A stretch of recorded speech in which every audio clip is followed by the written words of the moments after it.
Yo, what's up, everybody? Yo. Hello, everybody. Hello. Good afternoon. Hope everyone's doing well today. So, it's March the 15th. I'll just give it like 1 minute, let some people come in, talk about random things. Hope everyone's doing very well today. I didn't want to come on today, honestly. I said to my Discord group, I'm just going to take a day off. Yeah, I wrote in the Discord group, I'm like, you know what, guys? I'm tired today. I'm going to take a day off right here. I'm like, today I'm exhausted, not sleeping properly. I need a casual day working. Sorry, guys. But then you know what I realized? I asked myself this. Like, Phil, when's the last time you did something really frustrating and really hard when you really didn't want to do it? And that brought me back to the time when I was in Canada, living in my parents' basement back in 2017, 2018, when you guys remember me, right? And I studied in my parents' basement for literally 18 months for about 16 hours a day. Didn't see a single person, didn't even see sunlight, didn't go out anywhere at all, didn't talk to anyone. I didn't go anywhere.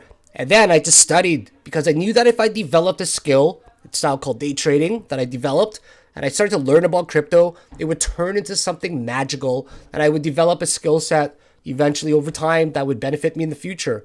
And every time I don't want to do something, such as come online to update you guys, I think back to those really difficult times where I had a lot of struggles, and it just reminds me that I can come on for 30 minutes.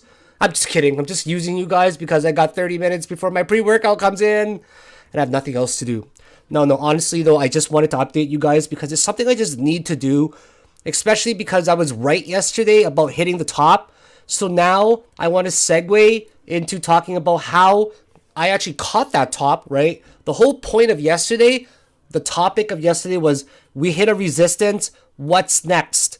And a lot of people thought it was going to fly up, but definitely not me. That is why I posted this very clear video yesterday titled Resistance Smashed, but caution, this is coming up, must watch. And it was pretty easy to identify, in my opinion, and I'm going to talk to you guys exactly about how it was caught. But first of all, I want to tell you guys something really cool that my wife and I decided to do. So what we're going to do is, a lot of people still need my ultimate bull market strategy guide, and I know that for a fact. So what we decided to do to incentivize people to start studying and also to purchase the course is this. I'm actually writing a book right now and I'm halfway done it. That's why I'm talking about it. It's the Ultimate Bull Market Strategy Guide. It's going to be the second book that I wrote, but a lot better because I now have experience and the editing will be a lot better as well. I'm spending a lot more time on it. Spent about 2 months on it already. It's almost done.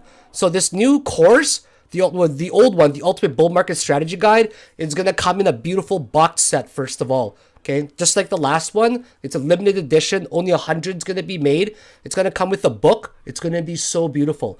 It's also going to come with a little button where I'm going to record my voice and I'm going to say in it, better cut your losses. You're going to take a big one, something like that. You're going to press it every single time you have difficulty cutting your losses, where you're just staring at it, looking at it like, oh no, it's going to bounce back. It's going to bounce back.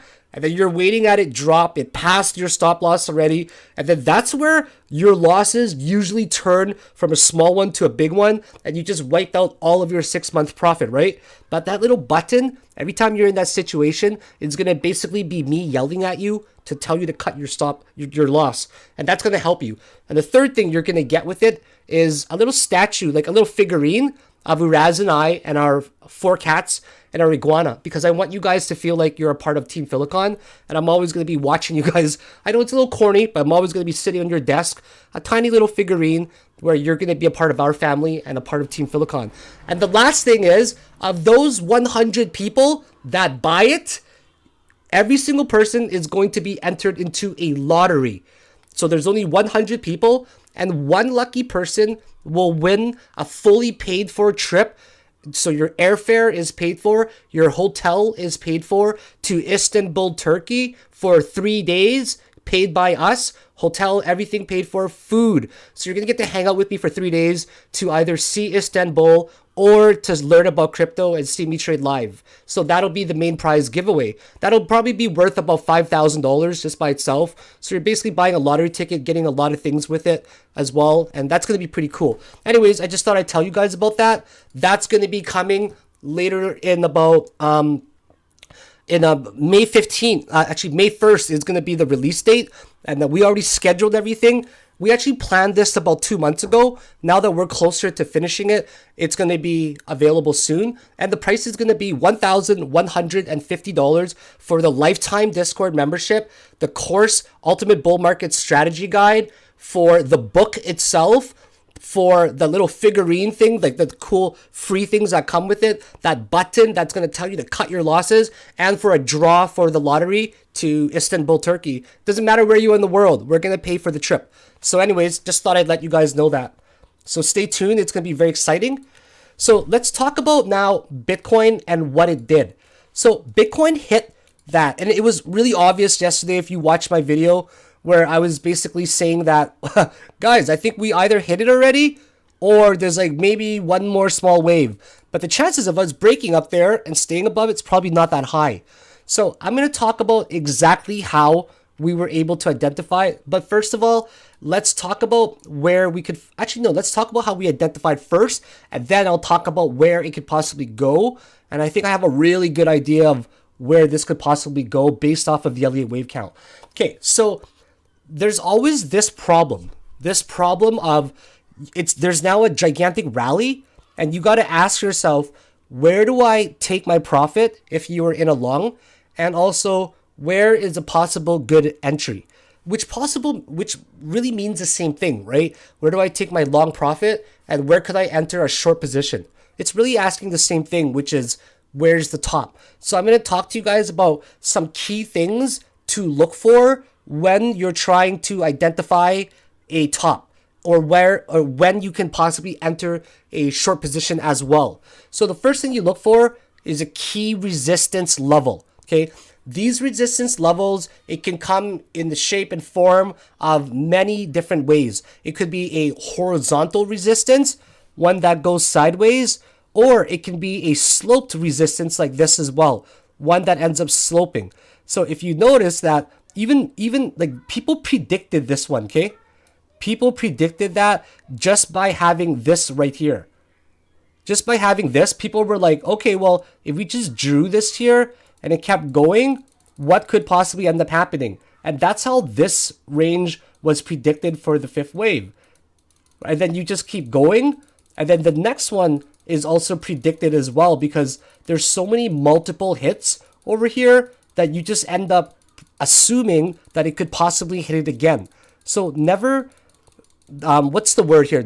Never underestimate the power of a resistance that you see when it begins to form something like this. So as you can see, just based off of a bar action replay here, we're just going to predict that the next one could possibly get right up to there. And then surely enough, we get this huge bull rally. It hits right here, and then it just starts to decline. So that was one key way to look at it. Another way to look at it is to look for divergences, okay? So you're going to look for some sort of divergence on a specific time frame, on an indicator that's telling you that it's possibly slowing down. And one of the main things you would use is, for example, myself, I use RSI and MACD. So how could this have helped us? Well, if you look on the 1 hour, you're not going to see too much. You're going to see that the wave 5 is actually higher RSI than the wave 3, right? So that doesn't help. So what this means is sometimes you have to be on the right time frame. Like if you go to a 4 hour, it's just too compact. You're not going to see anything. But what happens if you go to like a 45-minute chart? Now that it's spread out a little bit more, so if the volatility and the rally lasts a long time, like a really long time, it's okay to use a higher time frame. But if it's for a short period of time, like 2 or 3 days, you got to use a smaller time frame. So if you zoomed into a smaller time frame, you'll see that on the 45-minute chart, it starts to double top.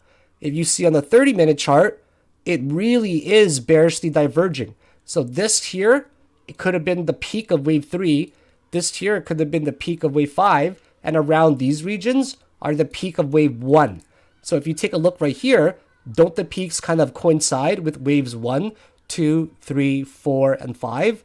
At this region right here, a lot of people are wondering, like, what is it? This to me just looks like an uncountable region. That's the WXY. So WXY, it occurs like this, okay? You got like your full wave that goes up, and then your full wave that comes down and it finishes, and then it attempts to make a wave to the upside. So instead of actually making a wave to the upside, okay, it ends up correcting and it makes like this, okay? So the W starts here and the X starts here, and then it makes like another correction somewhere. So this means that the X, it marks the point where there's a failure in the wave trying to go up. So for example, this is like trying to make 5 waves, right? But then the 5th wave just fails. Like it gets to only right there, for example. Okay, so this is the point where the wave failed. And then now between the X and the Y, it makes another ABC. So it's really difficult to count. So after the next ABC count begins, then it makes another 1, 2, 3, 4, 5 attempt. Okay, and these failures can happen all the time. In a bear market, you're going to constantly see that. So right here is a completely undifferentiable Elliott wave count. Therefore, this one here must be the count. And if you take a look at the count, it is ridiculous how, oops, sorry, not like that, like this, 1, 2, 3, 4, 5. If you actually break it down, it's ridiculous how easy it is to count, okay? Like for example, let's just count the corrections.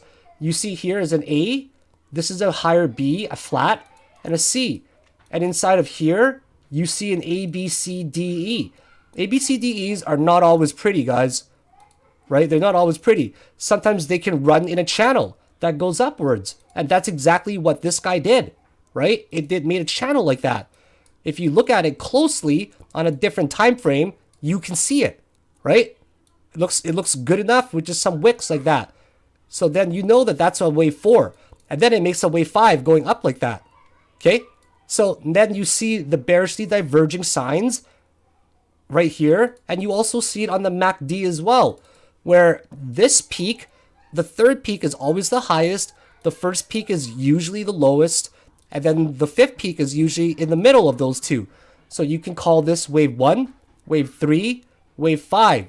Just like how you can call this region wave 1, wave 3, wave 5. So that's how you find divergence when you're catching a top.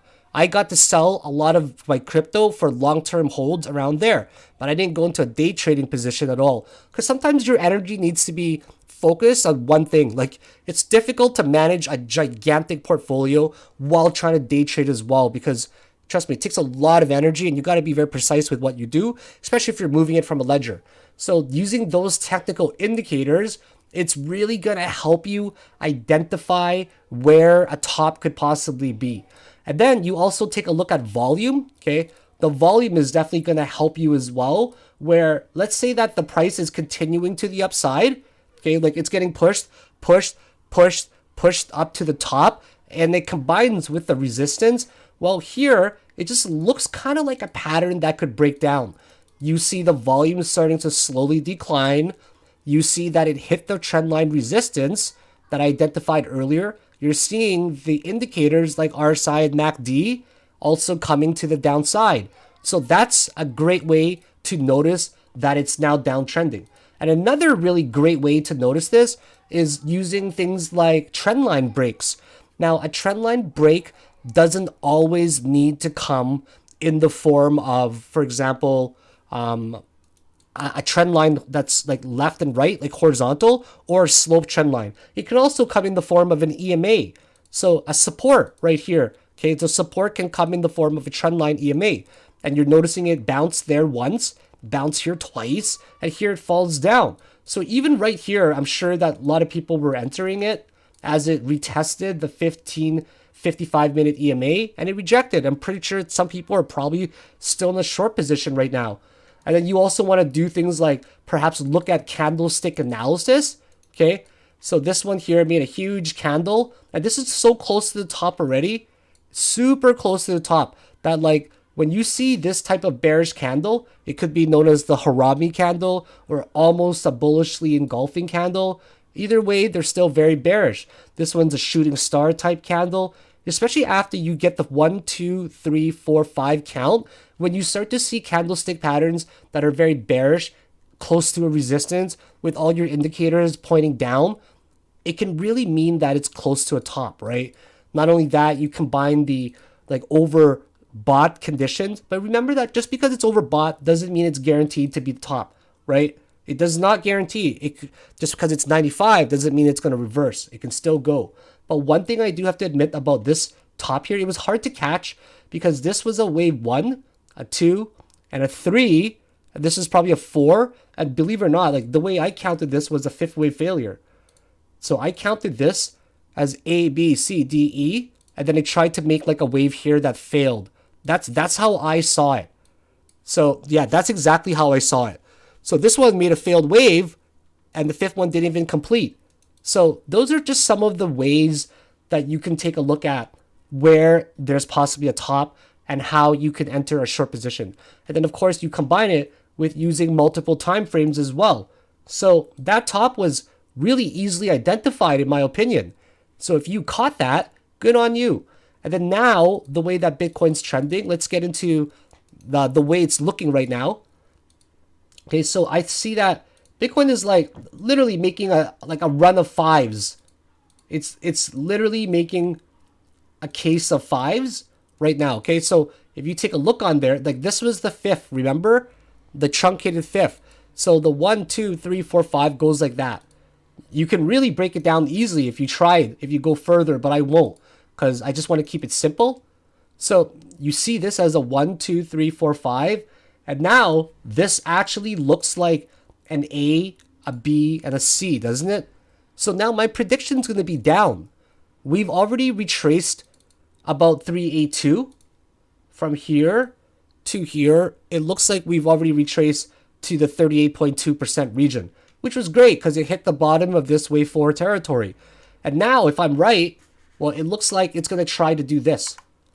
Because if you just take a look at it, it really does look like it's trying to do something like that or even further down. But the point is that this is a 5 clear wave impulse. It's impulsive, right? So it's very bullish.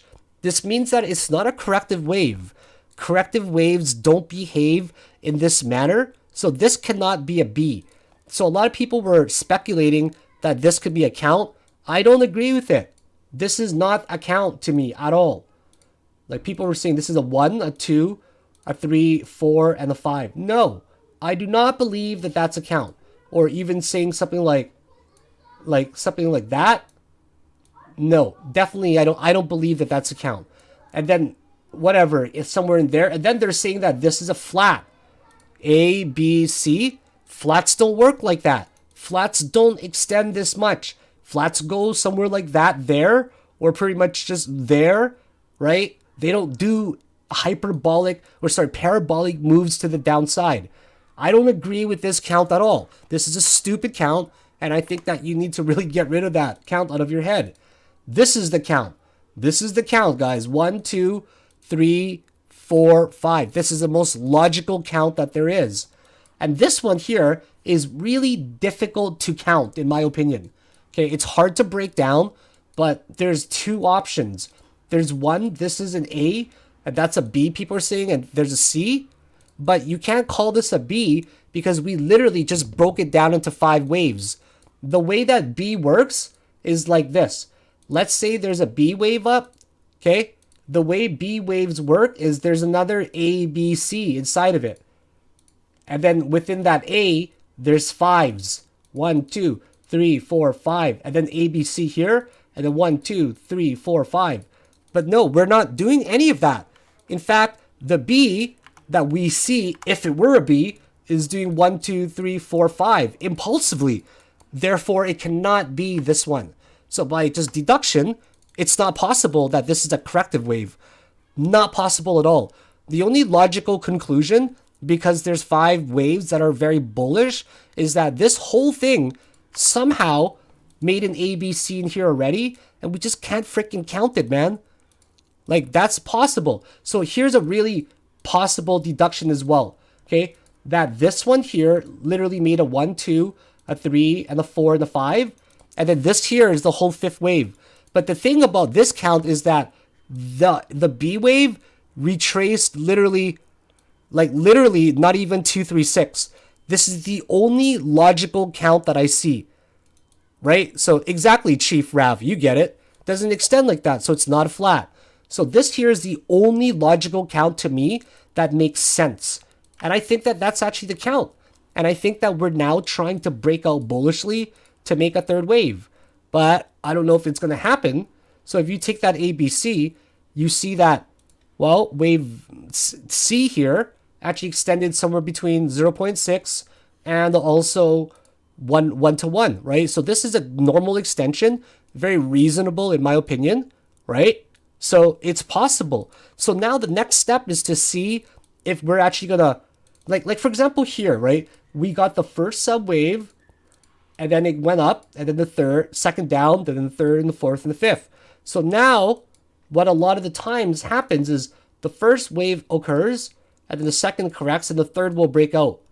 Okay? And then so on. So let's see now if we're right about a second wave correction, and then a third wave going to the upside, and then going higher. This is the plan based off of Elliott Wave. It doesn't mean it's going to happen. There could be a failure in the waves, and then wave 2 could easily fail. If wave 2 fails, it means it has to correct more than this origin, more than the bottom of 19,000. And then the failed wave can just keep going and going. It can keep going and going and going and going and going even lower. It really all depends on how this structure plays out. But for now, because it's making a very rational ABC, it just seems like the target could be around anywhere between, I would say, based off of a normal extension, let's just say that that's the top of B already, or close to it. Let's just say it gets a little bit higher. On a normal extension of, say, 618, it could be a huge range. This is 618, and the golden ratio is 1,618, even down to over here. So this looks like it could be possibly the target somewhere between like 21,000 and 23,600. So because of that, the lower it goes, the more I'm going to add to my position. And I'm definitely going to add to my long-term position here because I assume that this could be bullish, and I don't want to miss out on the chance for another rally. Now, for the whole year, doesn't mean we're going to be bullish. It could mean that I think the bulls and the bears are going to slaughter each other this year. It's going to go back and forth so much that it's going to leave us confused. And usually around September, that's where the Bitcoin dominance changes, and then alts get a lot of money and they start to rally. So your goal right now your goal right now should be to accumulate as much as possible through dollar cost average and not lose your money, because the bull market, it will come. It's going to come sometime in 2024, 2025, around the halving after that. So you got to make sure you're just putting yourself in a good financial position where you're not too late to get into a position.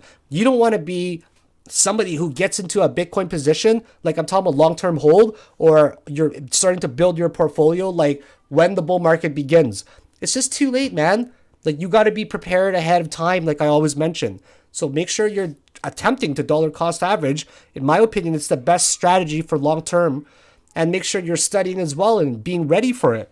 And that's pretty much all I wanted to say today, guys. My time is up. I got to go exercise.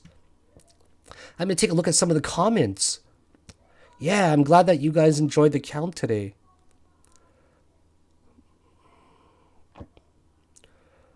I can answer technical questions. I'm not good at answering fundamental questions. Chief Rav is asking, what do I think of a 14K target? That's like asking, what do I think of a 12K target? What do I think of an 8K target? And the answer is, sure, it's possible, man. But if you're thinking of those kind of targets, you're really neglecting the bullish movement that we have right now. And if you are even asking about 14K, it's just a wild motherfucking guess. You don't know if it's going to hit 14K or 12K or 8K. I think that the best course of action is to acknowledge the bullish rally that we've had, acknowledge the B correction that we've had and acknowledge that we're attempting to make another wave to the upside, but we don't know if it's going to actually work out. And it's possible to get to 14K if more wave failures keep occurring. That's the best way. I mean, why predict such an arbitrary number of like, yep, it's going to hit 12K? All the people that are so confident with their 12K, I bet you they're trading with like $100, man. I think the professionals, like everybody that I know in my like really tight circle, they don't make wild predictions, man. Like they just go with it as it happens and they have a plan for these areas. Right now, it's bullish, guys. Despite the correction right now, the correction is needed and we're still attempting to make another possible pattern to the upside. That's the truth. And if it breaks out, we're going to be happy. If it doesn't, there's a chance to dollar cost average more.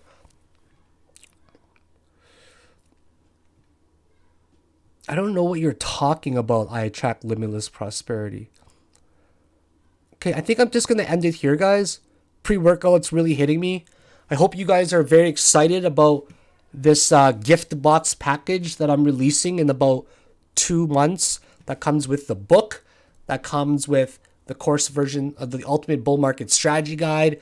2 awesome gifts that's going to be reminding you every day to cut your losses and that I'm watching you. I'm talking about the figurine of me and my pets and Nuraz. It's going to say Team Philakone on it. It's going to look awesome. It's going to be very heavy. And then that button that's going to tell you to cut your losses. I'm going to yell at you when you press that button to cut your losses. Not only that, you get a possible entry for a ticket to Istanbul. So anyways, I'm just going to leave it here, guys, and go from there. So thank you very much for joining me. If you guys missed my Elliott Wave count, make sure you review the video. I'm sure it's going to shed a lot of light, and I don't think that there's a better Elliott Wave count in there.